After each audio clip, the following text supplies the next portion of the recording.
moi, à la fin, ce qui nous motive et ce qui est notre positionnement sur toutes ces questions-là aujourd'hui. Mais peut-être, François, sur le contexte dans lequel vous êtes positionné. Très bien, merci Guillaume.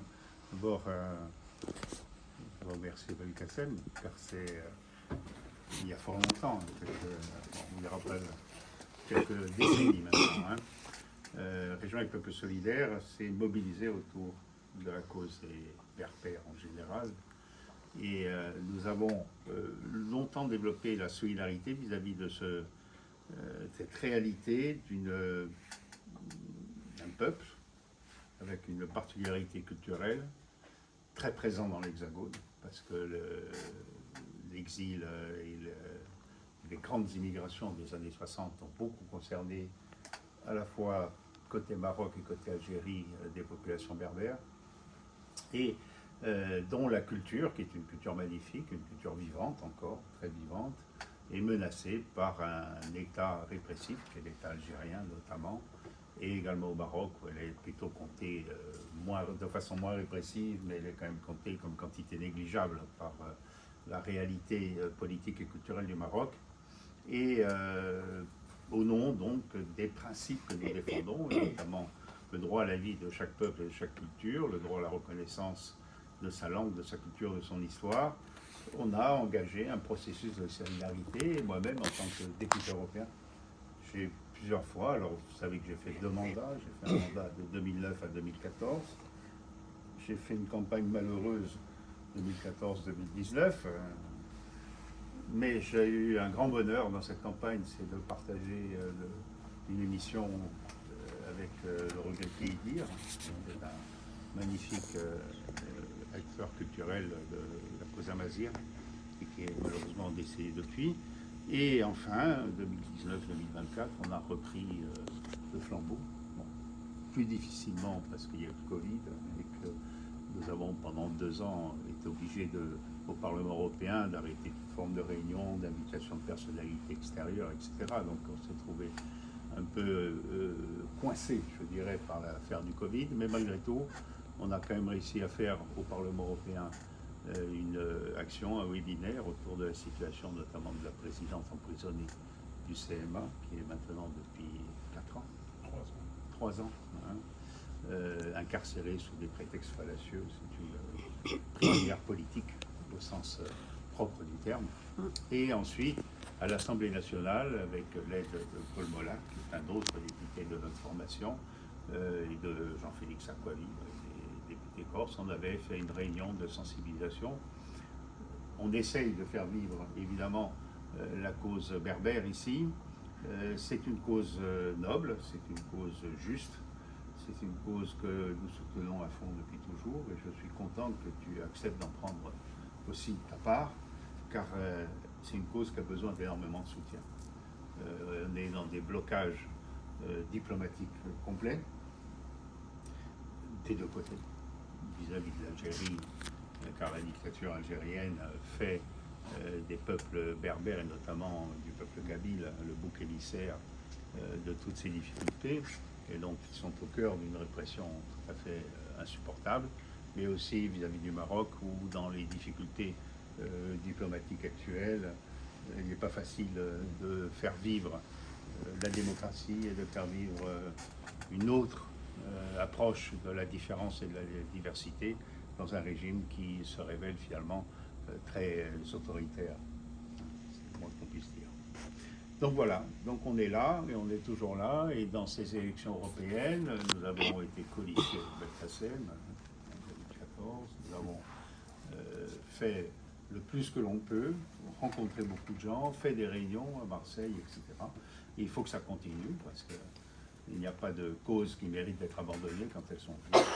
Donc il faut les suivre, les poursuivre, et je me félicite que Myriam soit sur la liste pour représenter cette cause et nous permettre, dans ce nouveau débat européen, de dire aux Kabyles qui sont ici, à ceux qui nous écoutent et à ceux qui sont attentifs à ce que nous faisons, c'est qu'ils ne seront pas demain oubliés par nos représentants politiques quand ils seront à Bruxelles et ailleurs, dans d'autres cénacles de la vie politique en France et en Europe.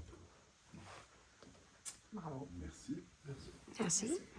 Sincérité, mais on te connaît, François. Tu ne fais rien sans sincérité.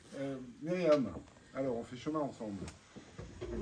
Alors, j'ai préparé un petit discours. Alors moi, je suis très ravie de cette rencontre. Donc, j'espère qu'elle sera fructueuse et qu'elle ouvrira des portes vers des projets de partenariat donc, entre notre groupe et les Berbères d'Afrique du Nord. Donc, autant que candidate, je dois me présenter. Donc, je suis Myriam Grava, je suis docteur en écologie. Et actuellement, je suis enseignante dans un lycée. J'enseigne les sciences d'ingénieur et système d'information numérique. J'enseigne aussi à l'unité de Villetaneuse dans le département réseau et télécommunications. Pourquoi je suis candidate Bon, je crois que je vais reprendre mes notes. Pourquoi je m'engage dans les élections européennes? C'est pour moi plus un engagement citoyen que politique. En tant que citoyenne de ce pays, je vote et à l'occasion, il m'a été donné par RPS d'être candidate, ce que j'ai accepté avec enthousiasme, car je pense que voter ne suffit pas. On peut aussi agir en étant élu, et pour cela, il faut participer à des élections lorsque les conditions s'y prêtent. Alors, pourquoi je m'engage avec RPS et dans cette alliance Europe, Écologie et Territoire? Premièrement, parce que je suis sensible à tout ce qui est écologie, et à travers le CMA qui est membre associé de RPS depuis presque 20 ans, il faudrait d'ailleurs commencer à penser à fêter le 20e anniversaire. RPS a toujours soutenu les Amazirs dans leur lutte, donc comme vient de le dire M. Alfonsi, pour leurs droits et libertés. Tout le monde se souvient de ce que François Alfonsi, député du Parlement européen, avait fait pour les Amazirs de Libye, mais aussi pour les Touaregs de la Zawad, et nous comptons parmi nous donc une représentante de la Touareg. Les Amazirs ne voient pas RPS comme une organisation politique comme les autres, parce qu'en fait on se reconnaît un peu, car on y voit une alliance des régions des peuples solidaires qui défendent grosso modo ce que les Amazirs eux-mêmes défendent, le droit d'administrer eux-mêmes leur territoire, de préserver leur langue et leur identité socio-culturelle. Donc il y a une expression qui résume tout cela, c'est ce qu'on appelle le respect de droit à l'autodétermination. Donc les Amazirs et le CMA se sentent très proches des peuples représentés au sein de RPS, comme les Corses, les Catalans, les Occitans, les Alsaciens, les Basques, les Bretons, les Savoisiens, j'espère n'avoir oublié personne. Nous partageons des luttes et des rêves, et cela dépasse de beaucoup ce que nous avons à partager avec d'autres mouvements sociaux ou politiques. C'est pourquoi je suis heureuse d'être dans cette liste, et je rappelle que ce n'est pas la première fois qu'un membre du CMA est candidat du RPS. Donc pour les Européennes de 2014, M. Lounès Belkacem était candidat sur une liste RPS indépendante conduite par François Alfonsi. Et il a été donc suite à ça conseiller régional en région Rhône-et-Alpes. Je suis également heureuse que RPS ait pu s'allier avec des organisations politiques proches comme le PRG, et je remercie M. Guillaume Lacroix, tête de liste d'Europe Écologie et Territoire, d'être ici aujourd'hui parmi nous pour nous soutenir mutuellement.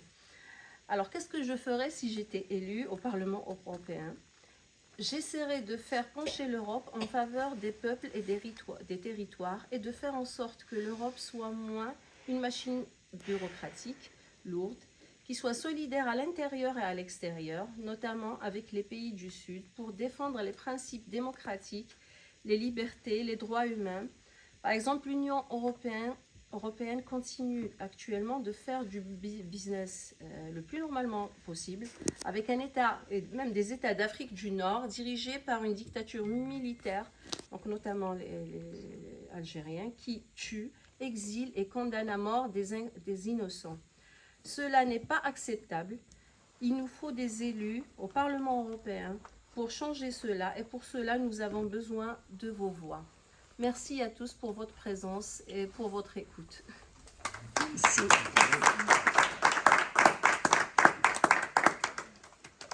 Bien, c'est à moi avant qu'on passe aux questions s'il y en a. Bien, écoutez, je vous le redis, très heureux de vous accueillir, très heureux de rencontrer Myriam pour la première fois physiquement. C'est important.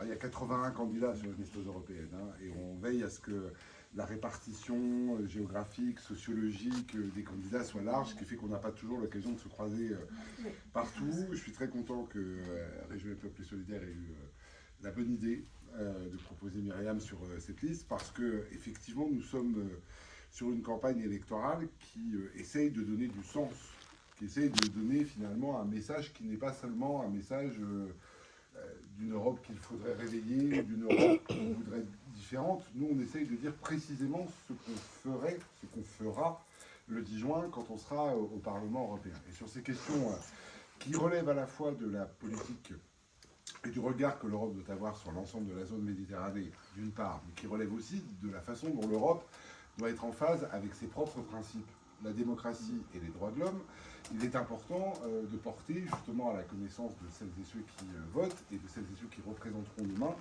des questions de peuples qui sont aujourd'hui soumis à des difficultés, à des oppressions. Extermination. Et qui sont ces oppressions d'ailleurs conduites pour des raisons politiques d'une part, mais pas toujours seulement politiques, aussi parfois religieuses, et que pour ce qui concerne ma famille politique, nous sommes des défenseurs absolus de la laïcité, et nous considérons, nous, que la première des autodéterminations, c'est l'émancipation des êtres, et que l'émancipation des êtres, c'est la liberté de conscience. Il faut être capable d'abord d'offrir aux femmes et aux hommes, quels qu'ils soient, la possibilité de choisir librement leur mode de vie, leur mode de pensée, de croire ou de ne pas croire. Et ce sont des questions qui, chez nous, sont extrêmement importantes. Et on sait bien qu'il y a régulièrement, et notamment dans les pays à connotation théologique, il y a forcément toujours une confusion entre le caractère religieux et le caractère politique. Et que cette confusion amène, quand elle est menée par les fondamentalistes, ce qui est en général le cas dans les théocraties, amène toujours à réprimer des peuples qui sont plus résistants parce que leur culture n'est pas la même, parce que leur culture est différente, parce que leur histoire est différente, et que dans ces cas-là, on veut mater, tout simplement mater, ceux qui n'acceptent pas d'adhérer pleinement, totalement, à des principes et des préceptes qui ne correspondent pas ni à leur histoire, ni à leur culture.